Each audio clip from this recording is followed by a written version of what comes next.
जरा सोचिए, आपने पूरे साल मेहनत किया, दिन रात पढ़ाई की, सुबह सुबह भी ठंड के दिनों में उठ के पढ़ाई किए, आधी आधी रात तक पढ़ाई किए, लेकिन बोर्ड एग्जाम में बैठने से पहले ही आपका एडमिट कार्ड रद्द हो जाए। क्यों? क्योंकि आपने सेंटर के एग्जाम में फेल हो गए या आपने सेंटर के एग्जाम दे ही नहीं पाए। हाँ दोस्तों, ऐसा हजारों छात्रों के साथ हर साल होता है। वो दिन रात पूरे साल पढ़ाई करते हैं, लेकिन बोर्ड एग्जाम में बैठने का मौका ही नहीं मिल पाता है। अब सवाल ये उठता है कि सेंटर एग्जाम क्या होता है, कब होता है और इसमें पास करना जरूरी क्या है।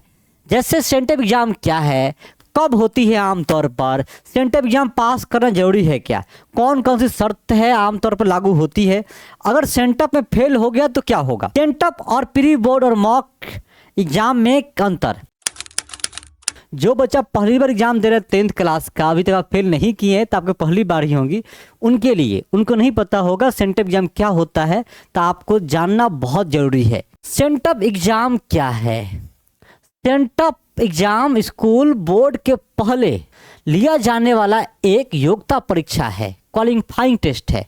बिहार स्कूल एग्जामिनेशन बोर्ड के संदर्भ में यह आधिकारिक तौर पर स्कूल स्तर पर आयोजित करवाया जाता है, ताकि यह निर्धारित हो सके कि विद्यार्थी को मूल बोर्ड परीक्षा में, मतलब एनुअल बोर्ड परीक्षा में, फाइनल बोर्ड परीक्षा में बैठने की अनुमति दी जाए या नहीं। इसे कभी कभी प्री बोर्ड या कहीं कहीं हाफ ईयरली, कहीं कहीं सेंटर एग्जाम भी कहा जाता है। तो सेंटर एग्जाम क्या होता है आप समझ गए। सेंटर एग्जाम कब होता है? बिहार बोर्ड ने पिछले वर्षों में क्लास 10th व 12th के सेंटर परीक्षा शेड्यूल अक्टूबर नवंबर के आसपास जारी किए थे। उदाहरण के लिए 2024 में नवंबर में सेंटर एग्जाम हुए थे। हर साल बोर्ड आधिकारिक नोटिस और तिथियां जारी करता है, इसलिए सटीक तारीखें साल दर साल चेंज होती रहती है। पिछले बार सेंटर एग्जाम शुरू हुए थे 19 नवंबर से, पिछले बार यहीं से सेंटर एग्जाम होने की शुरुआत हुआ था 12th 10th होने का आगे। ठीक, तो हम हर बच्चे को कहते हैं कि आप लोग अपने अपने कॉलेज में, स्कूल में जाइए और पता कीजिए, सर हमें स्कूल में, कॉलेज में कब जाना चाहिए। आपको स्कूल में मतलब 3 तारीख या 4 तारीख, 5 तारीख से पहले अपने स्कूल कॉलेज में जाके पता कर लीजिए कि सेंटर एग्जाम कब होने वाला है, ताकि ये एग्जाम अगर छूट गया तो समझिए आपको बोर्ड एग्जाम तो आप नहीं दे पाएंगे। इसको बहुत ध्यान देना बहुत जरूरी है, इस एग्जाम को देना और क्वालिफाइंग करना बहुत जरूरी है।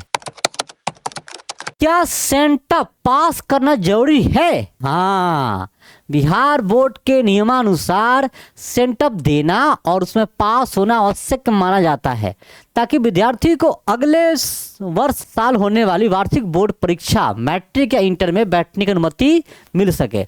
अगर छात्र सेंटर एग्जाम में शामिल नहीं होते हैं या पास नहीं होते हैं तो उन्हें आम तौर पर फाइनल बोर्ड एग्जाम में बैठने की अनुमति नहीं मिलती है। कुछ विशेष कैटेगरी जैसे पिछला वर्ष के स्टूडेंट, कंपार्टमेंट, सिंगल सब्जेक्ट आदि पर अलग नियम हो सकते हैं। यह बोर्ड के सर्कुलर पर निर्भर करता है। आपको सेंटर एग्जाम में पास करना एकदम जरूरी है। अगर आप पास नहीं करते हो तो आपको एग्जाम में, मेन एग्जाम में तो आप नहीं बैठ पाओगे। हाँ, अब पास करना जरूरी है कि नहीं सर? देखिए, पास करना भी जरूरी है, क्योंकि नियम हर साल चेंज होते रहता है। कभी कभी कॉपी चेक नहीं होता है तो आदमी ऐसे भी गया एग्जाम देके चला या हो गया, लेकिन आपको एग्जाम में लिख के आना है। कभी अगर चेक होता है कॉपी तो आपको दिक्कत नहीं हो, क्योंकि पता नहीं किस साल कौन सा नियम लग जाए, कौन जानता है। अब चौथा सवाल, कौन कौन सी शर्तें योग्यता आमतौर पर लागू होती है? मतलब सेंटर एग्जाम आपको कब देने नहीं दिया जाता है। अब बात यह है उपस्थिति, अटेंडेंस। बोर्ड स्कूल द्वारा कहे गए कक्षा उपस्थिति होने का प्रतिशत पूरा करना जरूरी हो सकता है। कुछ रिपोर्टों में 75% उपस्थिति का जिक्र मिला है। जैसे अब देखिए, अटेंडेंस 75% जरूरी माना जाता है, लेकिन आपका अगर कम है सर तो क्या होगा, आप एग्जाम दे पाएंगे, अभी दिक्कत नहीं होगा, क्योंकि स्कूल में बहुत सारे टीचर भी नहीं अभी है, तो बच्चे को उतना अटेंडेंस खास तौर पे जरूरी नहीं है। लेकिन ऐसे बन ही जाता है ना बच्चा को। अगर आपका अटेंडेंस 75% से कम है तो आप सर से बात कीजिए, अपने प्रिंसिपल सर से, जो इसको आपके क्लास टीचर, उनसे आपका हो जाएगा। क्योंकि बिहार में क्या है कि अभी टीचर की कमी है, बहुत जगह पर्याप्त मात्रा में टीचर नहीं है, तो उतना टाइट नहीं किया जाता है कि हाँ आपका 75% उपस्थिति होगा तभी एग्जाम दे पाएंगे। तो इसके लिए डरिए मत कि हम, मेरा कम है, कम सबका होता है। एग्जाम आपको देने दिया जाएगा, उसमें कोई दिक्कत नहीं होगा। अगर सेंटअप में फेल हो गया तो क्या होगा?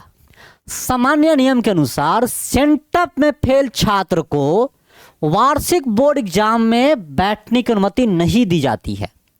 कुछ मामलों में स्कूल बोर्ड द्वारा अतिरिक्त निर्देश या सुधार परीक्षा, इम्प्रूवमेंट या कंपार्टमेंट की सुविधा दी जा सकती है, लेकिन यह हर बार लागू नहीं होता है और बोर्ड का आधिकारिक आदेश पर निर्भर करता है। इसलिए स्कूल बोर्ड के प्रधानाचार्य कॉलेज प्रशासन से तुरंत संपर्क करना चाहिए। अगर आप फेल कर गए तो सर से जरूर बात करना चाहिए आपको। ऐसे फेल बच्चे नहीं करते हैं। आपको एग्जाम में जाके एग्जाम देना है, सही सही डाटा आपको भरना है, आप फेल नहीं होंगे। आप कुछ ना कुछ लिख के आइए, फेल आप पक्का नहीं होंगे, ये मेरा गारंटी है। आप फेल कर गए तो आपने स्कूल के प्रिंसिपल सर से बात कीजिए, क्लास टीचर सर से बात कीजिए, आपका काम हो जाएगा। अब है कि सेंटअप और प्री बोर्ड मॉक एग्जाम में क्या अंतर होता है। देखिए, सेंटअप क्या है? यह बोर्ड निर्धारित, बोर्ड रिलेटेड क्वालिफाइंग टेस्ट माना जाता है BSEB के निर्देशों के अनुसार। इसलिए सेंटअप की औपचारिकता और प्रभाव अलग रहता है। तो जो सेंटअप एग्जाम होता है ना, ये बोर्ड से रिलेटेड होता है। अगर आप सेंटअप एग्जाम नहीं देते हैं तो आपके एडमिट कार्ड आ नहीं पाएंगे। अगर एडमिट कार्ड नहीं आ पाया तो फिर एग्जाम आप कैसे दे पाइएगा? फिर तो आपको एक साल वेट करना पड़ेगा ना। तो इसीलिए हम सबको बोलेंगे, सब लोग जाके सेंटअप एग्जाम आपको देना है। अगर आपकी तैयारी अभी तक उतने अच्छे से नहीं हुआ है और आप चाहते हैं कि अभी से पढ़ के 450 पार नंबर लाए, तो इसके लिए हम एक बैच लाए हैं आपके लिए क्रैश कोर्स का, जो आपके स्क्रीन पे दिख रहा होगा। उस वीडियो को क्लिक कीजिए और क्रैश कोर्स के बारे में सभी इन्फॉर्मेशन आपको वहाँ मिल जाएगा। तो मिलते हैं आपसे हम उसी वीडियो में। तब तक के लिए जय बिहार, जय हिंद, जय भारत।